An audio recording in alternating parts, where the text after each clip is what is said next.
안녕하세요. 형광펜 성경과 함께하는 성경 공부, 오늘은 디모데전서 5장입니다. 저번에 4장에서 바울이 디모데에게 얘기했던 것은 너가 목회자로서 어떤 자격을 취해야 된다라는 것을 얘기했습니다. 그 마음가짐으로 어떤 태도로 성도들을 대해야 되는지에 대한 것이 5장입니다. 그러니까 목회적인 마음은 4장에서 갖게 했고, 그 목회적 마음으로 성도들을 대하는 방법, 태도, 그것들은 5장에서 나오는 겁니다. 늙은이를 꾸짖지 말고 권하되 아비에게 다듯하라. 젊은이를 형제에게 하듯하고 늙은 여자는 어미에게 하듯하고 젊은 여자는 일적 깨끗함으로 자매에게 하듯하라. 창 과부인 과부를 경대하라.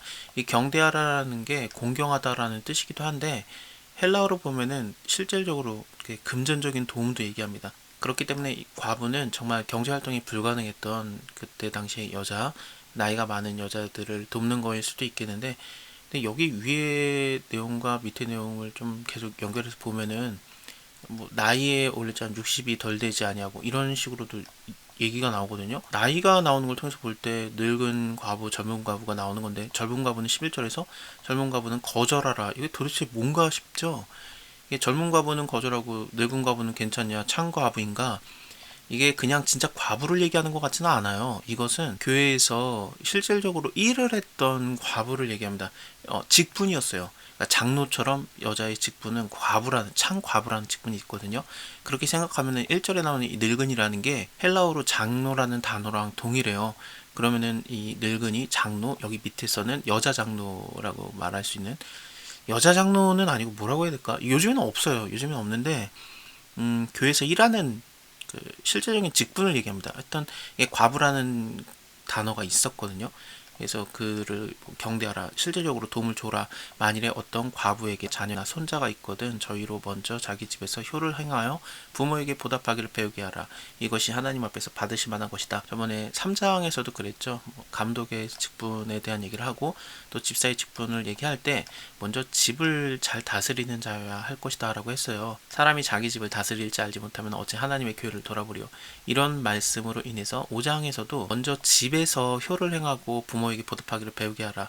그러니까 자녀들이 만약에 있다라면은 그 자녀들과 함께 잘 지내는 거, 그것이 먼저인 거죠. 부모가 자식을 잘 다스리는 것뿐만 아니라 자식이 부모에게 공경하고 대하는 거, 집에서의 화목이 하나님께서 먼저 말씀하셨던 것들이기 때문에 이것을 먼저 해라. 이게 하나님 앞에서 받으실 만한 것이다. 참 과부로서 외로운 자는 하나님께 소망을 두어 주야로 항상 간구와 기도를 하거니와 일락을 좋아하는 이는 살았으나 죽었느니라. 네가 또한 이것을 명하여서 그들로 책망을 받을 것이 없게 하라.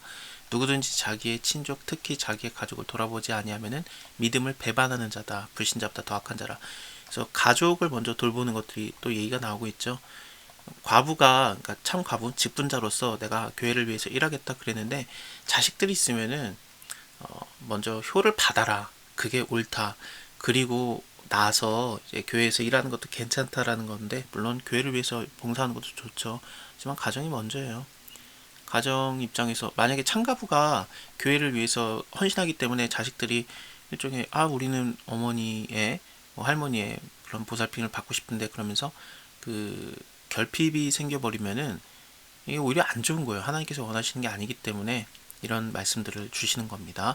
과부로 명부에 올릴 자는 나이 60이 덜 되지 아니하고 한 남편의 아내가 되었던 자로서 선한 행실의 증거가 있어 혹은 자녀를 양육하며 혹은 나그네를 대접하며 혹은 성도의 발을 씻기며, 이거 그 디모데전서 3장에서 우리가 봤었잖아요. 감독은 책망할 것이 없으며 한 아내의 남편이 되며 절제하며 근신하며 아담하며 나그네를 대접하며 가르치기를 잘하며, 그 감독된 자와 거의 동일한 것을 요구하고 있거든요. 이 참 과부에게 분명히 직분일 가능성이 굉장히 높아요.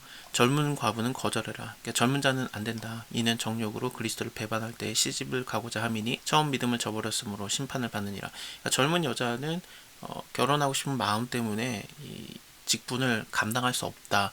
그러니까 나이가 이미 많이 찬, 그리고 자식들도 충분히 자라, 60이 넘었으니까 자식들도 충분히 자라서 뭐 어머니가 없어도 할머니가 없어도 집안에서 좀 괜찮은, 결핍이 없을 만한 그런 사람들을 뽑아서 교회의 직분을 맡기라라는 얘기 같습니다. 근데 젊은 과부는 그러기가 어렵다라는 겁니다.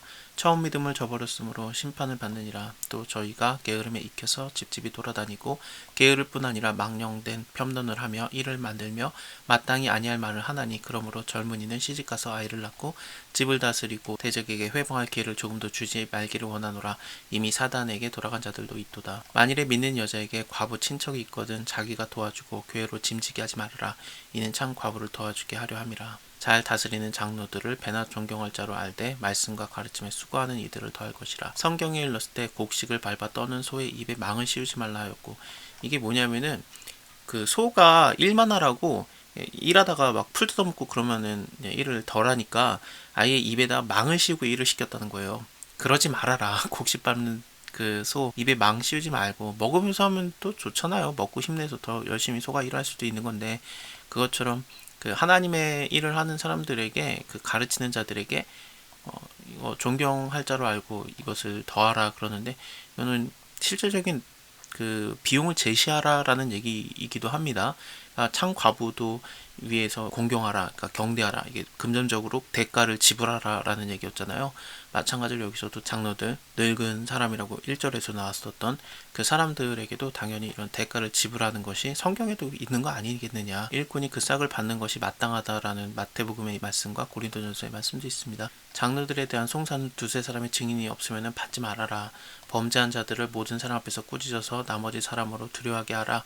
하나님과 그리스도 예수와 택하심을 받은 천사 앞에서 내가 엄히 명하노니 너는 편견 없이 이것들을 지켜 아무 일에도 편벽되이 하지 말며 아무에게나 경솔히 안수하지 말고 다른 사람의 죄에 간섭하지 말고 네 자신을 지켜 정결하라. 이제부터는 물만 마시지 말고 네 비유와 자주 나는 병을 인해서 포도주를 조금씩 쓰라.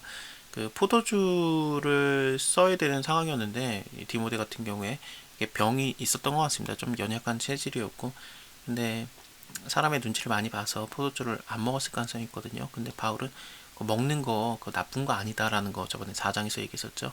그 거짓말하는 자들이 와가지고 식물을 패한다, 먹는 것을 패하고 결혼도 패하고 막 그렇게 될 것인데, 먹는 거 하나님께서 주신 거 다 버릴 거 없고 감사함으로 받으면 선하다라고 이렇게 얘기가 있었습니다.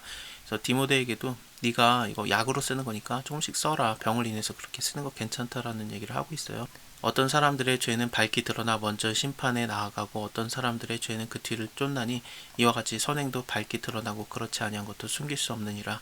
자, 오늘은 여기까지 보고요. 다음에 6장 그 디모데전서의 마지막 장을 이어보겠습니다. 감사합니다. 다음에 뵐게요.